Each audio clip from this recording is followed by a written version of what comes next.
Hello दोस्तों, मैं अमन पोलवाल coaching classes से। आज हम बात करेंगे क्लास 12th के मैट्रिक्स चैप्टर की, जो कि चैप्टर नंबर है 3rd। मैट्रिक्स को कुछ लोग मैट्रिसेस नाम से भी बोलते हैं। तो एक्चुअली में ये होता क्या है, हमने बचपन से देखते हुए आए हैं छोटी क्लासेस से कि हम डेटा को कितने वेज में रिप्रेजेंट करते हैं। मैट्रिक्स एक तरीका है डेटा को रिप्रेजेंट करने का एक अलग फॉर्म में। सो मैट्रिसेस को आप कैसे जान सकते हो? Basically it is an arrangement of data in a particular manner. अब वो पर्टिकुलर मैनर है क्या, उसको हम देखते हैं। सो लेट सपोज दो स्टूडेंट्स हैं, ए और बी। एक टेस्ट हुआ जो कि आउट ऑफ 20 मार्क्स का था, और एक दूसरा टेस्ट हुआ जो भी 20 मार्क्स का। जो स्टूडेंट ए है उसने टेस्ट 1 में 17 मार्क्स पाए और टेस्ट 2 में 18 मार्क्स। स्टूडेंट जो बी है उसने टेस्ट 1 में 18 मार्क्स और टेस्ट 2 में 20 आउट ऑफ 20 मार्क्स। तो ये आपको एक डेटा शो कर रहा है जिसमें स्टूडेंट ए जो है उससे 17 और 18 मार्क्स मिले, और जो स्टूडेंट बी है उसको 18 और 20 मार्क्स मिले। अब ये जो डेटा है इसके बाहर अगर मैं एक स्क्वायर ब्रैकेट लगा दूं और इस यहाँ पे भी एक स्क्वायर ब्रैकेट लगा दूं, तो ये हमारा क्या हो गया, एक डेटा का रिप्रेजेंटेशन हो गया। किस वे में हो गया? मैट्रिक्स की फॉर्म में हो गया। तो यहां से एक बात समझ में आई कि जब भी हम किसी भी डेटा को एक पर्टिकुलर वे, और ये पर्टिकुलर वे क्या है, ये जो हॉरिजॉन्टल लाइन है इसको हम कहते हैं रो, और ये जो वर्टिकल लाइन है इसको हम कहते हैं कॉलम। तो जब भी एक डेटा को हम रो और कॉलम की फॉर्म में लिखते हैं और एक स्क्वायर ब्रैकेट से उसको क्लोज करते हैं, तो वो हमारा क्या बनाता है? एक मैट्रिक्स बनाता है। तो ये क्या हो गया? हॉरिजॉन्टल लाइन रो और वर्टिकल लाइन कॉलम। इस रिप्रेजेंटेशन को कहा गया है मैट्रिक्स। अब मैट्रिक्स के रिप्रेजेंट करने के बहुत सारे टाइप होते हैं, उसमें से हम कुछ टाइप पढ़ेंगे। तो लेट सपोज ये एक मैट्रिक्स है। इस मैट्रिक्स के अंदर A11, A12 और A13 ये 3 टर्म है। इनको हम एलिमेंट्स बोलते हैं, एलिमेंट्स ऑफ मैट्रिक्स। फिर A21, A22 और A23। अब आप सोच रहे होंगे कि A11, A12 और ये A13 है क्या? सो बेसिकली अगर मैं दिखाऊं आपको, तो ये हमारी जो हॉरिजॉन्टल रो है, ये कौन सी रो है? फर्स्ट रो, क्योंकि पहले नंबर पे है। और ये हमारी क्या है? सेकंड रो है। तो इसको मैंने नाम दे दिया रो 2। अब ये जो है ये क्या है? हमारा कॉलम 1, और ये क्या है? कॉलम 2, और ये क्या है? कॉलम 3। तो आपने देखा कि ये जो मैट्रिक्स मैंने बनाई है, इस मैट्रिक्स के अंदर 2 हॉरिजॉन्टल लाइन है और 3 वर्टिकल लाइन है, मतलब 2 रो है और 3 कॉलम है। और क्योंकि ये रो 1 है तो यहाँ पे हमने 1 लिखा है, 1 लिखा है, 1 लिखा है। और क्योंकि ये जो सेकंड वाला पार्ट है वो कॉलम 1 है, फिर ये जो सेकंड वाला पार्ट है वो कॉलम 2 है, और ये जो थर्ड वाला पार्ट है वो कॉलम 3 है, इसलिए यहाँ पे मैंने 1, 2 और 3 लिखा है। सेम इसी तरह ये रो 2 है, रो 2 के जो एलिमेंट्स हैं वहां पे मैंने इसका 2 रखा है। A21, A22 और A23। A21 तो जो फर्स्ट वाला ये इस रो को रिप्रेजेंट कर रहा है, और ये इस कॉलम को रिप्रेजेंट कर रहा है। ये इस रो को रिप्रेजेंट कर रहा है और ये इस कॉलम को रिप्रेजेंट कर रहा है। ये इस रो को रिप्रेजेंट कर रहा है और ये इस कॉलम को रिप्रेजेंट कर रहा है। तो यहां से एक जनरल कन्वेंशन निकल कर आता है कि जो एलिमेंट्स होते हैं किसी भी एक मैट्रिक्स के, वो कैसे रिप्रेजेंट होते हैं? A I J की फॉर्म में। अब कुछ बच्चे कंफ्यूज हो रहे हैं आई जे क्या है, तो कुछ नहीं है। बेसिकली जैसे हम कन्वेंशन लेके चलते हैं कि let suppose X, let suppose Y, इसी तरीके से हमने मैट्रिक्स के अंदर रो और कॉलम के जो इंडेक्स है उनको आई और जे से रिप्रेजेंट कर रहा है। जो आई होगा वो क्या रिप्रेजेंट करेगा? रो, और जो जे होगा वो रिप्रेजेंट करेगा कॉलम।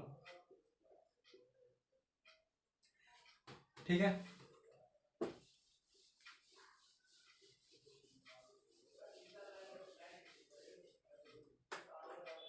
तो जब भी आपसे अगर बोला जाए कि A12, तो इसका मतलब क्या है कि ये जो एलिमेंट है A, ये किसी एक मैट्रिक्स की फर्स्ट रो में है और सेकंड कॉलम में है। अभी मैंने बताया I रिप्रेजेंट करेगा रो को और J रिप्रेजेंट करेगा कॉलम को। तो हमें इस कन्वेंशन का याद रखना है और इसी तरीके से हमारी सारी मैट्रिक्स सॉल्व भी होंगी। तो अब मैं एक आपको बेसिक मैट्रिक्स का एक एग्जांपल दे देता हूं। तो लेट सपोज ये एक मैट्रिक्स है ए,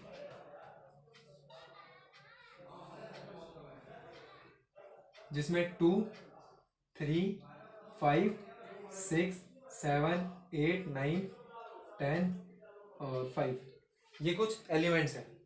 अब मैंने आपको बोला कि find the elements, find the element A3 2, मतलब ये जो मैट्रिक्स है ए क्या है, इसमें 2 8 6 5 3 7 9 10 5 ये हमारे एलिमेंट्स हैं। क्वेश्चन में हमें क्या बोला है कि आपको फाइंड करना है इस मैट्रिक्स में से कौन सा element, A32 element. A32 element बोला गया। A32 एलिमेंट क्या हुआ, तो ये जो थर्ड है क्या रिप्रेजेंट करता है, रो रिप्रेजेंट करता है। यानी कि 3 से हमें क्या समझ में आया कि जो रो है वो तो भाई 3 है, और 2 क्या रिप्रेजेंट करता है, कॉलम रिप्रेजेंट करता है। तो यानी जो कॉलम है वो क्या है 2। तो हमें वापस इस मैट्रिक्स पे आएंगे। इस मैट्रिक्स पे हम आए, हमने देखा कि रो थर्ड क्या है 1 2 3, तो ये हमारी रो थर्ड है, यानी कि जो एलिमेंट है वो इसी रो में से कोई है। और कॉलम कौन सा है, सेकंड वाला। तो सेकंड वाला कॉलम कौन सा है, ये वाला सेकंड कॉलम है। यानी कि जो हमारा एलिमेंट हुआ वो क्या हुआ 10।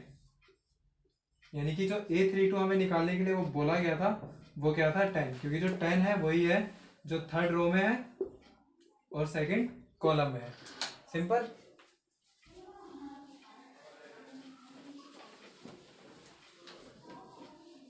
अब हमारे पास एक टर्म आती है ऑर्डर। सो अब बेसिकली हम देखेंगे ऑर्डर क्या होता है।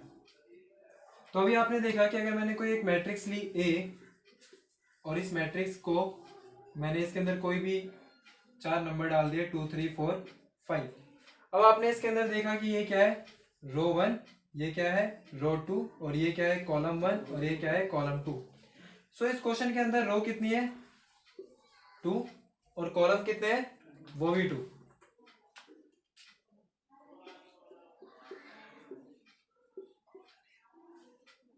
तो ये 2 और 2 रोज और 2 कॉलम्स क्या रिप्रेजेंट कर रहे हैं, ये ऑर्डर रिप्रेजेंट कर रहे हैं इस मैट्रिक्स का। तो ऑर्डर ऑफ मैट्रिक्स क्या होती है बेसिकली,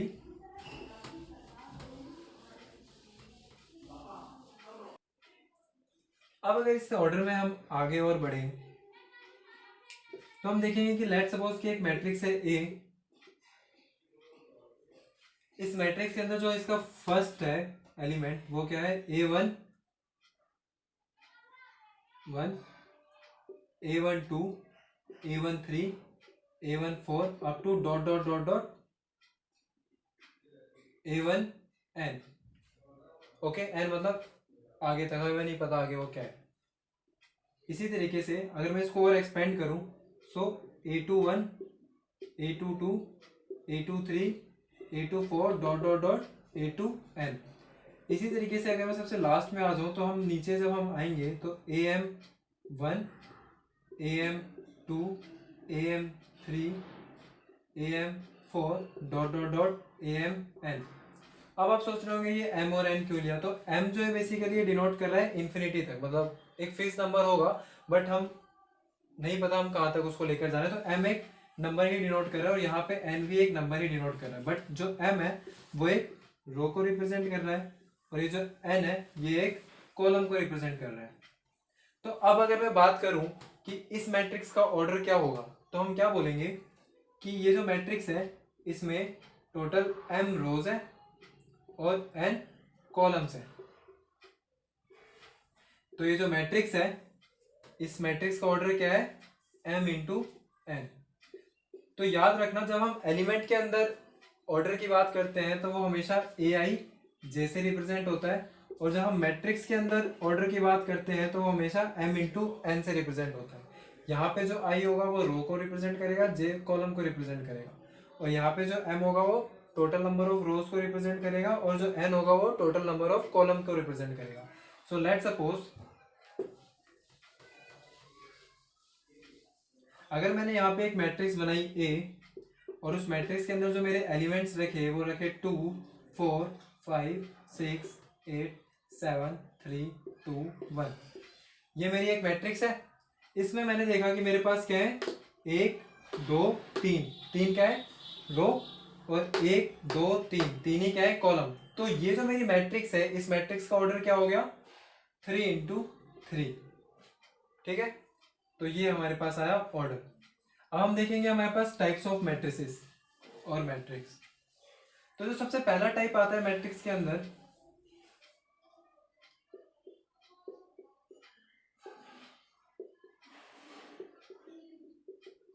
टाइप्स ऑफ मैट्रिक्स में जो सबसे पहला टाइप है वो क्या है, rectangular matrix.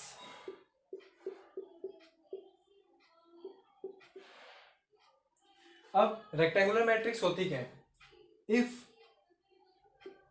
m is not equal to n, मतलब अभी जब मैंने एक बताया कि कोई मैट्रिक्स है A, इस मैट्रिक्स का जो ऑर्डर है वो 2 इंटू 3 है।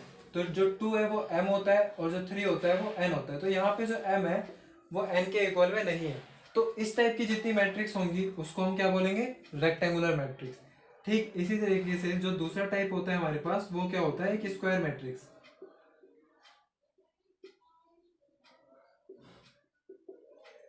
तो जो एक स्क्वायर मैट्रिक्स होती है उसके अंदर बेसिकली क्या होता है, m जो होता है वो n के इक्वल होता है, मतलब number of rows is equal to number of column. जब भी ऐसी कोई मैट्रिक्स होती है कि लेट सपोज अगर ये मैट्रिक्स A है, अगर इसके अंदर 2 रो है और 2 ही कॉलम है तो हम इसको क्या बोलेंगे, एक स्क्वायर मैट्रिक्स। तो आपको ये बात याद रखनी है कि जो स्क्वायर मैट्रिक्स होता है उसमें m is equal to n होता है, means number of rows is equal to number of columns.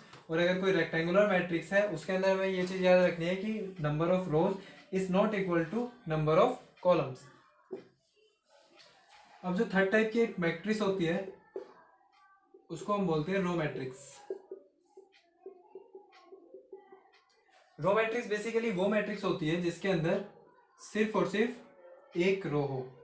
मतलब लेट सपोज ये मैट्रिक्स ए है, 2 3 4 5 6 7 8। अब यहाँ पे आपने देखा कि इस मैट्रिक्स में सिर्फ एक ही रो है, कॉलम्स हमारे पास बहुत सारे हैं बट रो सिर्फ एक है, बाकी कॉलम हमारे पास बहुत सारे।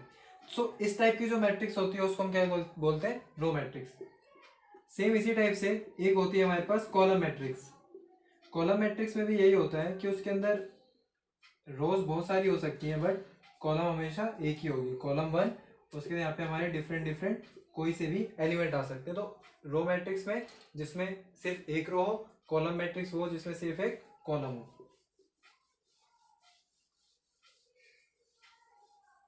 अब बात करते हैं एक नल मैट्रिक्स की।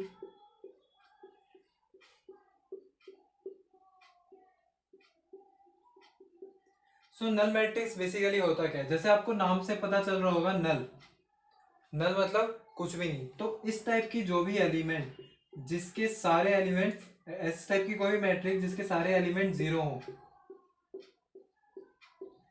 इस टाइप की किसी भी मैट्रिक्स को हम क्या कहते हैं, नल मैट्रिक्स या फिर वॉइड मैट्रिक्स। ठीक है, अब हम देखेंगे डायगोनल मैट्रिक्स के बारे में।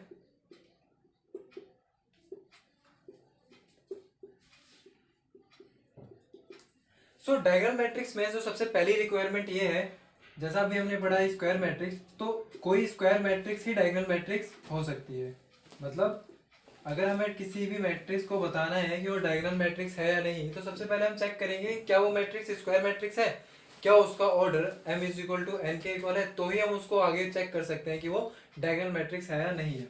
सो डायगोनल मैट्रिक्स की जो सबसे पहली रिक्वायरमेंट होती है वो क्या होती है कि वो जो मैट्रिक्स है वो स्क्वायर मैट्रिक्स हो, और उसके बाद हम चेक करेंगे कि वो डायगोनल कैसे है। तो अगर ये हमारी कोई एक मैट्रिक्स है A, 1 2 3 4 5 6 7 8 9, इसका ऑर्डर क्या है 3/3, यानी number of rows is equal to number of columns. तो ये क्वालिफाई कर गई हमारी स्क्वायर मैट्रिक्स के लिए। अब स्क्वायर मैट्रिक्स है तो हम ये चेक करेंगे अब कि ये डायगोनल है या नहीं है। अब डायगोनल मैट्रिक्स कोई मैट्रिक्स कब होती है, जब A I J such that I is equal to J। मतलब अगर मैं इसके ऑर्डर की बात करूं तो ये क्या है, A11 A12 A13 फिर A21, A22, A23, A31, A32 और A33। First row first column, first row second column, first row third column, second row first column, second row second column, second row third column, third row first column, third row second column और third row third column. तो हमने अभी पीछे बात पढ़ी। अब कोई भी एक स्क्वायर मैट्रिक्स डायगोनल मैट्रिक्स कब होगी, जब I is equal to J होगा। मतलब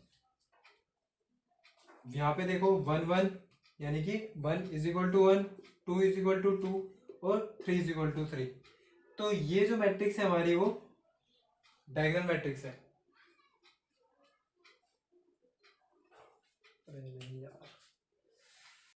तो अब हम देखेंगे कि एक स्क्वायर मैट्रिक्स है ए, इसके एलिमेंट्स हैं 1 2 3 0 0 0 0 0 एंड 0। तो हम ज्योमेट्री के हिसाब से अगर बात करें तो ज्योमेट्री में हमने पढ़ा हुआ है कि जो डायगोनल होता है किसी भी एक क्लोज फिगर का, उसके बेसिकली दो डायगोनल होते हैं, ठीक। लेकिन मैट्रिक्स के अंदर हमारे पास डायगोनल एक ही होता है, और डायगोनल कौन सा होता है, अब हमारे पास हो सकता है ये भी डायगोनल हो और हो सकता है ये भी डायगोनल हो।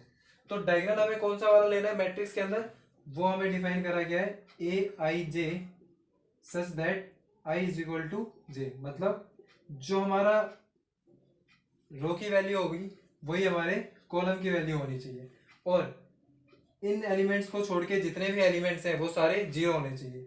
सो इस फिगर में देखो तो यहाँ पे जो हमारी मैट्रिक्स है इसमें 1 2 3 इस वाली डायगोनल को छोड़ के बाकी सारे जो एलिमेंट है वो जीरो है, और ये जो 1 2 3 है इनके अगर इंडेक्स की मैं बात करूं तो ये A11 है फर्स्ट रो फर्स्ट कॉलम, और ये क्या है A22 second row second column, और ये क्या है A33 third row third column. तो हमारी ये वाली कंडीशन भी सेटिस्फाई हो गई, AIJ is equal such that I is equal to J। यहाँ पे देखो I is equal to J है, यहाँ पे भी I is equal to J है, और यहाँ पे भी I is equal to J। तो डायगोनल हमें हमेशा क्या लेनी है, जब I is equal to J हो। और वो मैट्रिक्स डायगोनल मैट्रिक्स कब कहलाएगी, जब उसके डायगोनल एलिमेंट को छोड़ के बाकी सारे जो एलिमेंट है वो क्या है, जीरो। सो डायगोनल मैट्रिक्स की तरह ही एक और मैट्रिक्स होती है जिसका नाम है scalar matrix.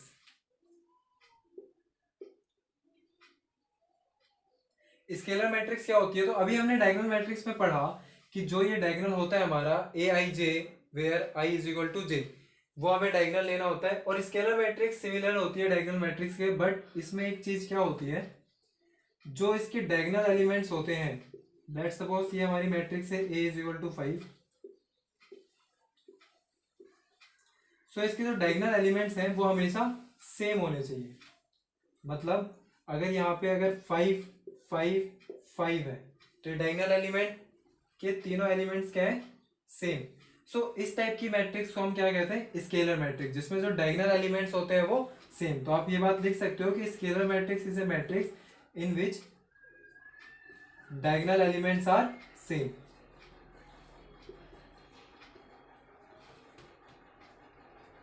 Diagonal elements are same. So अब हमें एक बात समझ में आई कि हर स्केलर मैट्रिक्स डायगोनल मैट्रिक्स होती है, लेकिन हर डायगोनल मैट्रिक्स स्केलर मैट्रिक्स नहीं हो सकती। अब इसी तरीके से एक और हमारी मैट्रिक्स होती है, उसकी बात कर लेते हैं, जिसका नाम है आइडेंटिटी मैट्रिक्स। आइडेंटिटी मैट्रिक्स क्या होती है, कोई भी एक मैट्रिक्स आई अगर उसके डायगोनल एलिमेंट्स को छोड़ के सारे एलिमेंट जीरो हो, बट जो डायगोनल एलिमेंट हो वो क्या हो, 1,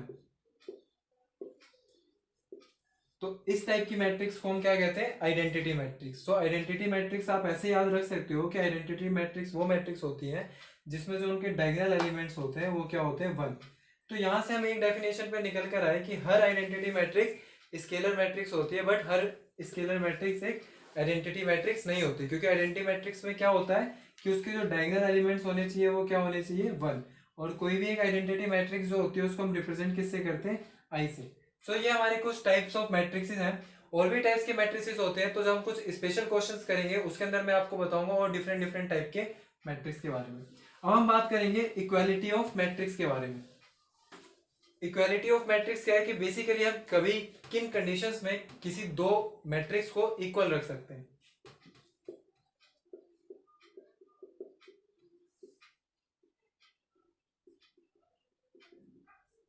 equality of matrix. So equality of matrix में जो सबसे पहली कंडीशन है वो क्या है कि जो ऑर्डर होना चाहिए, order of the both matrices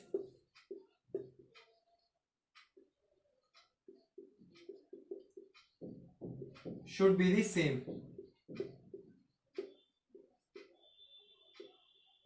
मतलब अगर कोई मैट्रिक्स ए अगर मैं लूं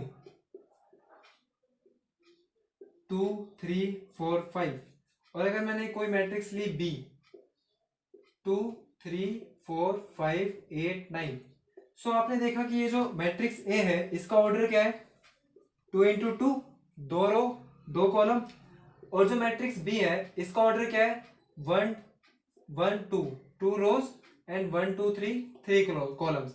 सो 2 इंटू 3 2 इंटू 2, इनका ऑर्डर मिसमैच कर गया, रो तो दोनों में इक्वल है बट कॉलम इक्वल नहीं है, तो यहाँ पे ऑर्डर मिसमैच कर गया। तो कभी भी हम ये नहीं लिख सकते कि A is equal to B. So इस कंडीशन में क्या है, A is not equal to B. ये जो मैट्रिक्स ए है ये बी मैट्रिक्स के इक्वल नहीं है। इक्वल कब होगी, जब order of the matrices same होना चाहिए। इक्वालिटी ऑफ मैट्रिक्स हम कब बता सकते हैं, जब order of both the matrices should be same. अगर मैं इसका एक क्वेश्चन के थ्रू आपको समझाऊं तो यहां मैंने एक मैट्रिक्स ली a plus 2b 3 5 and c. ये हमारी एक मैट्रिक्स है ए, इसका ऑर्डर क्या है 2 इंटू 2। एक और हमारे पास मैट्रिक्स है बी, इसका ऑर्डर क्या है 1 2 3 4, इसका भी ऑर्डर 2 इंटू 2 है। तो जब हमने देखा कि मैट्रिक्स ए का ऑर्डर 2 इंटू 2 है, मैट्रिक्स बी का भी ऑर्डर 2 इंटू 2 है, इन दोनों को हम इक्वेट कर सकते हैं क्योंकि इन दोनों के number of rows is equal to number of columns है। तो जब मैंने इन दोनों मैट्रिक्स ए और बी को इक्वल रखा तो मैंने देखा कि a plus 2b 5 3 c is equal to 1 2 3 4। तो यहां से मुझे क्या निकल कर आया कि a plus 2b is equal to 1। हम कंपेयर करवा सकते हैं एलिमेंट टू एलिमेंट, और c की वैल्यू क्या है 4। सो इस टाइप के आपको क्वेश्चंस देखने को मिलेंगे। तो हमें इक्वालिटी ऑफ मैट्रिक्स में ये बात याद रखनी है कि जब भी हम दो मैट्रिक्स को इक्वल रख रहे हैं तो उसके अंदर जो उनका ऑर्डर होना चाहिए वो हमेशा सेम होना चाहिए। तो आज हमने कवर कर लिया है मैट्रिक्स का बेसिक इंट्रोडक्शन और उसके टाइप्स। नेक्स्ट क्लास में हम एक्सरसाइज से शुरू करेंगे और जो भी फर्दर डिटेल्स होंगी वो आपको क्वेश्चंस बाय क्वेश्चंस में आपको बताता चलूंगा। आज के लिए इतना ही। चैनल को सब्सक्राइब करें और वीडियो अगर पसंद आई हो तो लाइक करें और अपने दोस्तों के साथ भी शेयर करें। बाय, मिलते हैं नेक्स्ट वीडियो में।